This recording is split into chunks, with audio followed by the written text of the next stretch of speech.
रासा international school की तरफ से आप सभी का इस वीडियो में स्वागत है। प्यारे बच्चों, आज हम हिंदी व्याकरण का अध्याय 5 जिसका नाम है संज्ञा वह पढ़ेंगे। यह पृष्ठ संख्या 22, 23, 24 व 25 पर है। तो आइए शुरू करते हैं। बच्चों, संसार में सभी का कोई ना कोई नाम अवश्य होता है, चाहे वह वस्तु हो, प्राणी हो, स्थान हो या कुछ भी हो। नामों को ही संज्ञा कहते हैं।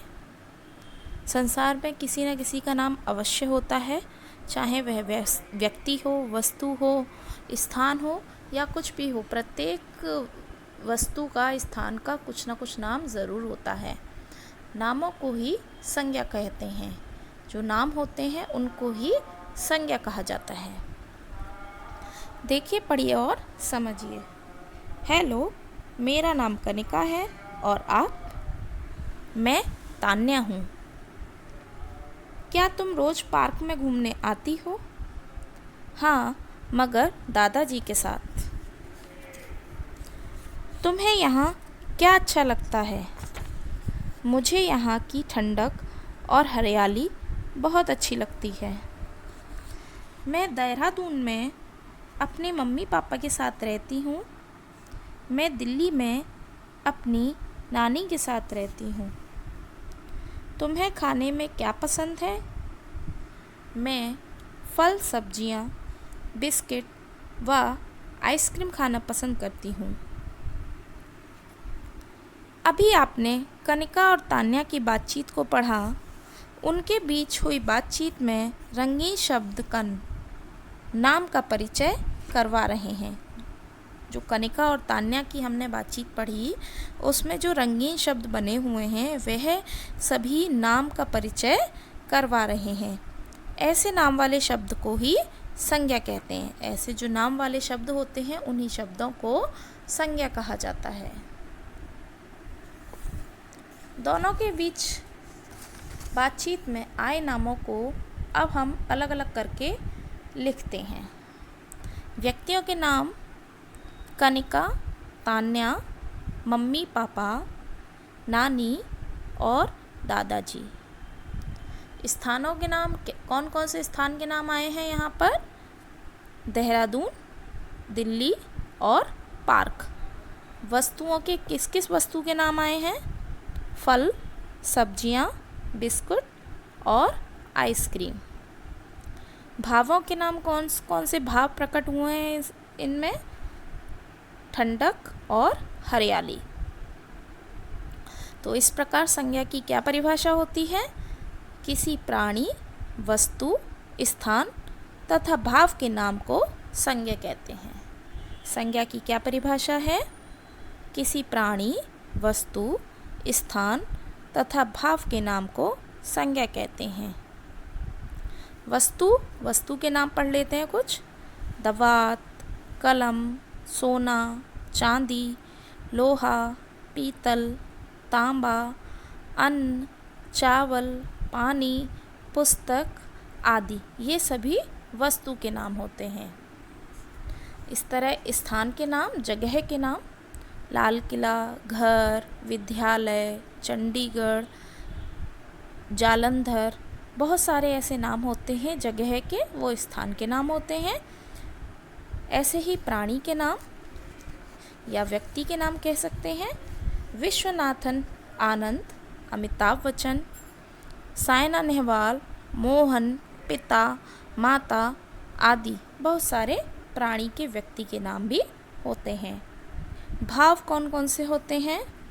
सरलता, सुंदरता, वीरता, धैर्य, मिठास, खटास, हरियाली, हंसना, यह सभी क्या होते हैं?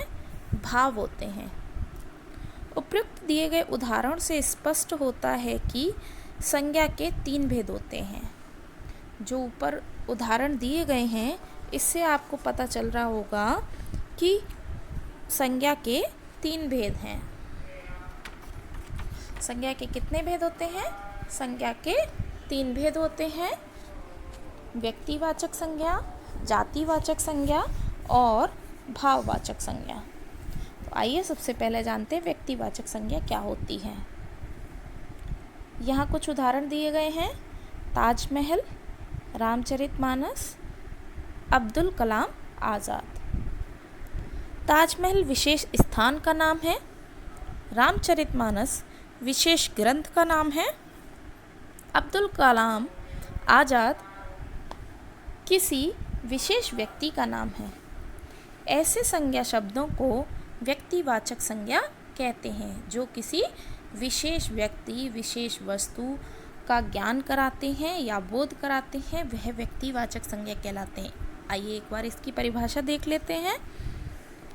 जिन संज्ञा शब्दों से किसी विशेष व्यक्ति, वस्तु या स्थान का बोध होता है उसे व्यक्तिवाचक संज्ञा कहते हैं।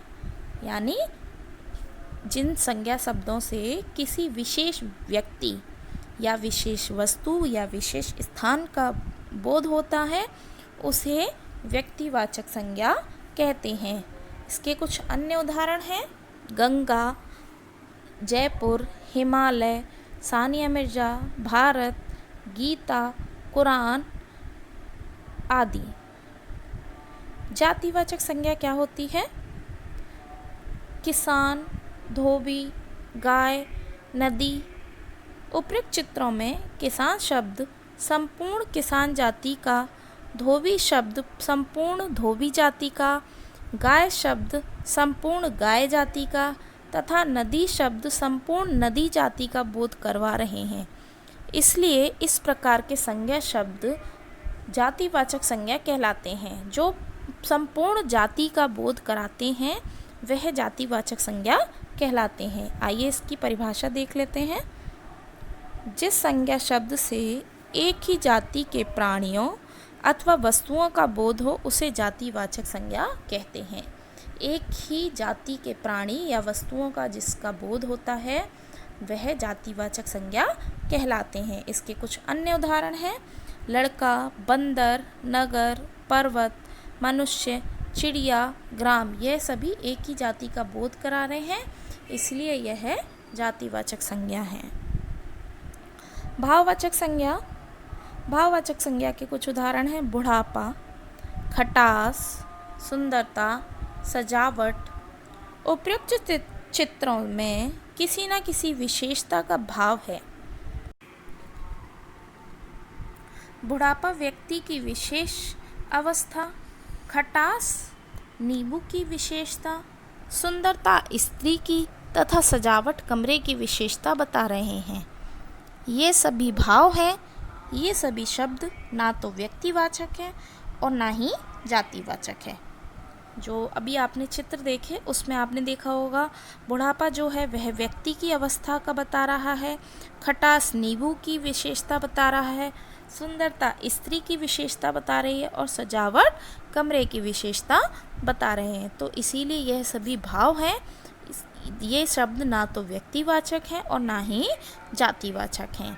इस प्रकार के शब्द, संज्ञा शब्द जो होते हैं वह भाववाचक संज्ञा कहलाते हैं। आइए एक बार इसकी परिभाषा देख लेते हैं। जिन संज्ञा शब्दों से गुण, दोष, धर्म, दशा आदि भावों का बोध होता है उन्हें भाववाचक संज्ञा कहते हैं। जिन संज्ञा शब्द से किसी व्यक्ति के, वस्तु के गुण, दोष, धर्म, दशा आदि भावों का बोध होता है उन्हें भाववाचक संज्ञा कहते हैं। इसके कुछ अन्य उदाहरण हैं। कोमलता, लंबाई, वकालत, यौवन, वीरता, कायरता आदि। भाववाचक संज्ञा की रचना। भाववाचक संज्ञा की रचना किस प्रकार होती है? कुछ शब्द हैं यहाँ पर, उसकी भाववाचक रचना देखते हैं। बूढ़ा, बुढ़ापा, हरा, हरियाली, सफल, सफलता, निपुण, निपुणता, पशु, पशुता, थकना, थकावट, अहम, अहंकार, धोना, धुलाई, घबराना, घबराहट, मनुष्य, मनुष्यता, लड़का, लड़कपन, अपना, अपनापन, मधुर, मधुरता, वीर, वीरता। आइए एक बार दोहरा लेते हैं। सभी नाम संज्ञा कहलाते हैं। जिन शब्द से किसी व्यक्ति, वस्तु, स्थान या भाव आदि के नाम का पता चले उसे संज्ञा कहते हैं। संज्ञा के 3 भेद हैं: व्यक्तिवाचक संज्ञा, जातिवाचक संज्ञा तथा भाववाचक संज्ञा। विशेष व्यक्ति, वस्तु या स्थान का बोध कराने वाले शब्द व्यक्तिवाचक संज्ञा कहलाते हैं। एक ही जाति के सब प्राणियों, वस्तुओं तथा स्थानों का बोध करवाने वाले शब्द जातिवाचक संज्ञा कहलाते हैं। किसी व्यक्ति या पदार्थ के गुण, दोष, अवस्था या भाव का बोध करवाने वाले शब्द भाववाचक संज्ञा कहलाते हैं। तो आज हमने क्या पढ़ा? आज हमने अध्याय 5 संज्ञा पढ़ा।